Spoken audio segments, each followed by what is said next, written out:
სოფელ ლიხაურში მცხოვრებ დავით დოლიძის ოჯახს თავს სამი შეიარაღებული პირები დაესხნენ და ცეცხლსასროლი იარაღით მძიმე ჭრილობა მიაყენეს.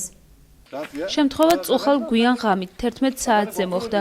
როგორც ოჯახის უფროსი აცხადებს, თავდამსხმელებს მათგან არაფერი წაუღიათ, რადგან ოჯახის წევრებმა ფიზიკური წინააღმდეგობა გაუწიეს. იღბები შეიარაღებული ხელზე იგი პეჭატკები, აი ცხვირი გაუჩანდა. ესე ოდნავ თვალები უჩანდა. ენა არ ამოუღიეს. ან მომეცი, მომდეთ ან ფული მომეცი, ან ოქრო მომეცი, ან რაცხა მომეცი. არაფერი არ უთმია. პირდაპირ და ავტომატით ჩემი ბიჭმა იქნა რა ქვია, ჩემი ბიჭმა უწყო შებრძოლება. ჩემი ბიჭმა რომ შებრძოლება დაიწყო და იდეიწყო შებრძოლება, ერიწყვი ამეიღო და ისროლა. დაჭრილი სასწრაფო დახმარების ბრიგადამ ოზურგეთის სამედიცინო ცენტრ მედალფაში გადაიყვანა, სადაც სასწრაფო ოპერაცია ჩაუტარდა და რეანიმაციულ განყოფილებაშია მოთავსებული. სტაციონარში დაახლოებით 23 საათსა და 15 წუთზე დიაგნოზით ცეცხლსასროლი იარაღით მიყენებული ჭრილობა მუცლის წინა კედელსა და მარჯვენა დუნდულოს არეში. ჭრილობა იყო შემავალი, დაზიანებული ჰქონდა წვრილი ნაწლავი და ბადე ჰქონდა.